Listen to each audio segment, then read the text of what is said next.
ఇప్పుడు విడాకులకు గల ముఖ్య కారణాలు ఏంటి? నటాషా సెర్బియాకు చెందిన మోడల్. బాలీవుడ్ లో అవకాశాల కోసం ముంబై వచ్చింది. అదే హోటల్లో హార్దిక్ పాండ్యా నటాషాకు పరిచయం ఏర్పడింది. ఈ పరిచయం స్నేహంగా ఆ తర్వాత ప్రేమగా మారింది. 2018లో వీళ్ళిద్దరూ ప్రేమలో ఉన్నట్టుగా వార్తలు వచ్చాయి. కొత్త సంవత్సరం 2020 వేడుకల్లో భాగంగా దుబాయ్ లో స్పీడ్ బోట్ లో విహరిస్తూ నటాషాకు హార్దిక్ రింగ్ తొడిగాడు. ఆ తర్వాత ఇద్దరు డేటింగ్ చేశారు. అదే ఏడాది లాక్డౌన్ లో తాము తల్లిదండ్రులు అయ్యామని ప్రకటించారు. 2020 జూలైలో అగత్యాకు వాళ్ళు జన్మనిచ్చారు. అయితే పాండ్యా నటాషాలు వివాహాన్ని మాత్రం ఆలస్యంగా చేసుకున్నారు. మొన్నటి వరకు వీళ్ల జీవితం సాఫీగా సాగింది.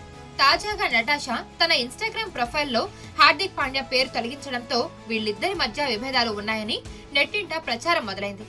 విడిపోతున్నారని పలు కథనాలు చక్కర్లు కొడుతున్నాయి. నిత్యం సోషల్ మీడియాలో యాక్టివ్ గా ఉండే నటాషా కొద్ది కాలం నుంచి ఇద్దరు కలిసి ఉన్న ఫోటోలు పెట్టకపోవడంతో ఈ వార్తకు బలాన్ని చేకూర్చాయి.